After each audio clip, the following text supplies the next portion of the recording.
Speaker, for giving the opportunity to mention something, and I want to agree, Honorable Speaker, with what all the contributors to that statement, Honorable Speaker, are saying, that indeed our doctors are valued, and we all value our doctors because many of us depend on them.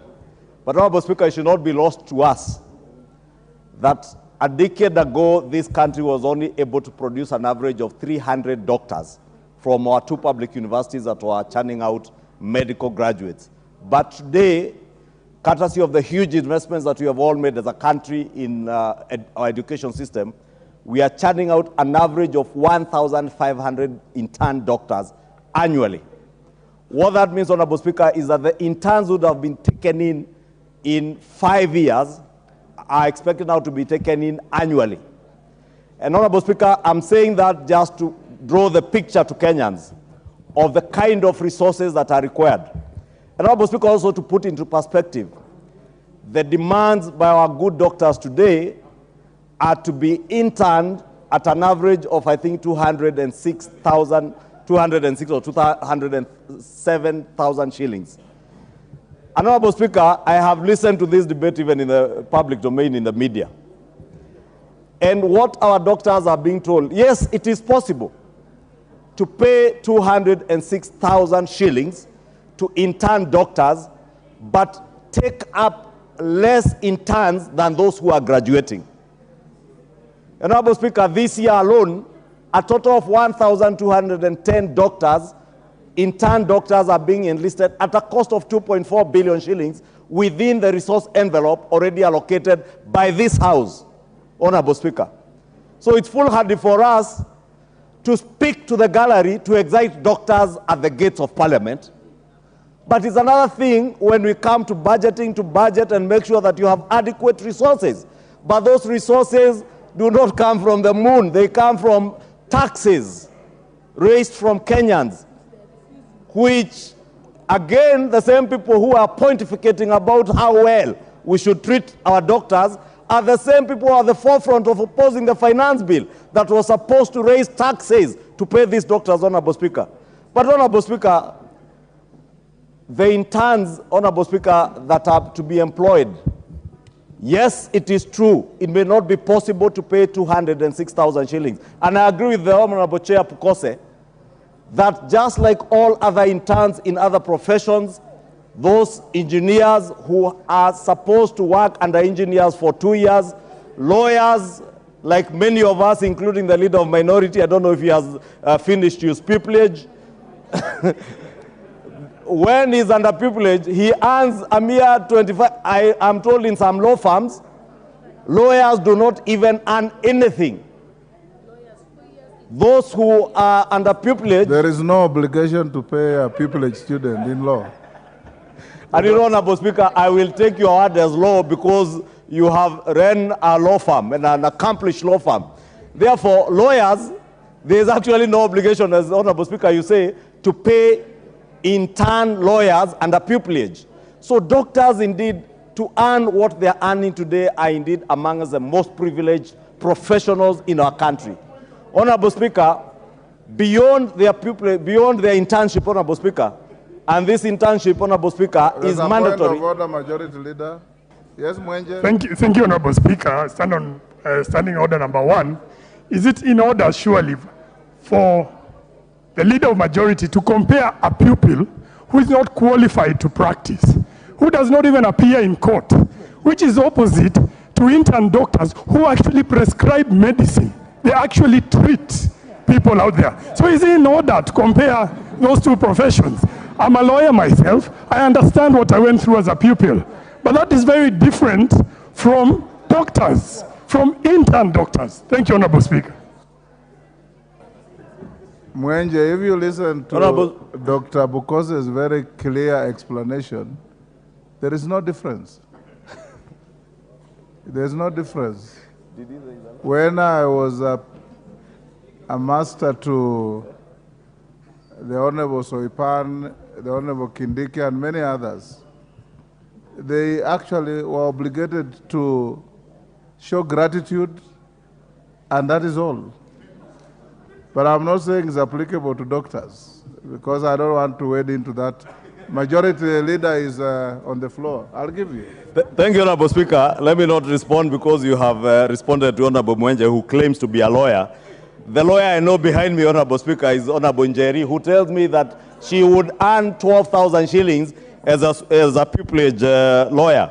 Honorable Speaker, that's why I said this internship program can be likened to that pupillage, 2 years pupillage for lawyers, and also the 2 years postgraduate training practice for architects and engineers.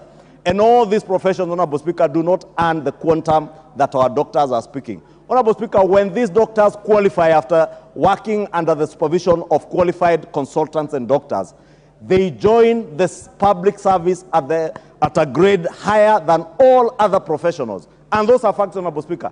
And that means they earn more. But, Honorable Speaker, it must also not be lost to the country that our intern doctors are making a very critical point and speaking to the architecture of our Constitution. Our doctors for long have demanded the establishment of a Health Services Commission, Honorable Speaker. Today, while the intern doctors feel mistreated, is because they are being overworked in our county government establishments. And the day we opted in 2010 to fully devolve our health services, Honorable Speaker, we did a great injustice, not just to medical professionals, but to the people of Kenya. Today, Honorable Speaker, whether you are in a level 3 hospital, a level 4 hospital, or a level 1, or a health center, or a dispensary in your village, the person you will walk to treat you at your local dispensary is either a clinical officer. At your level 3 and level 4 hospitals are these intern doctors, Honorable Speaker. And they are being overworked by our governors and our county governments. That is a fact that we must state, Honorable Speaker. And therefore, the Council of Governors, Honorable Speaker, must come out and take their position, their rightful position in ensuring that hospitals within our country and within their respective counties, first, they have qualified doctors, and 2, that the intern doctors who work in those hospitals are not overworked. They are working under the supervision of other qualified personnel, Honorable Speaker. Because, Honorable Speaker, today, facts are different. That intern doctors are actually the ones running our county hospitals across the country without exception. Yes. And those are facts, Honorable Speaker. They are carrying out surgeries, Honorable Speaker, without the supervision of qualified personnel. And therefore, these are issues, Honorable Speaker, that must not be left at the altar of the national government, but our Council of Governors and county governments must also take their rightful position, Honorable Speaker, because now this thing has been made to look like it is a question of the national government to deal with alone. Why it has become such a problem is because our healthcare is decaying and rotting under the hands of our county governments. Yes. If you read all our audit reports, all the Auditor General's reports, Honorable Speaker, including those from my own county in Kiambu, billions of shillings are being lost and pilfered by governors who have no regard to either the medical professionals or indeed any other professionals working in our county governments. But, Honorable Speaker, because healthcare is a matter so dear to all of us, Honorable Speaker, I would beg and I would call on the striking doctors, whether it's medical interns, whether it is the clinical officers, whether it is the lab technicians, give dialogue a chance. And I say this because, Honorable Speaker, having co-chaired the National Dialogue Committee, I am now an experienced chair in matters dialogue. And I can tell them dialogue does work. But dialogue will not work from the streets. Dialogue will work from your boardrooms at the Ministry of Health, yes, not at the gates of Parliament. Stop blocking parliamentarians from coming to speak on your behalf. We are here to speak on your behalf. They shouldn't block the Honorable Njeri or the Honorable Marianne Keitany from accessing the gates of Parliament.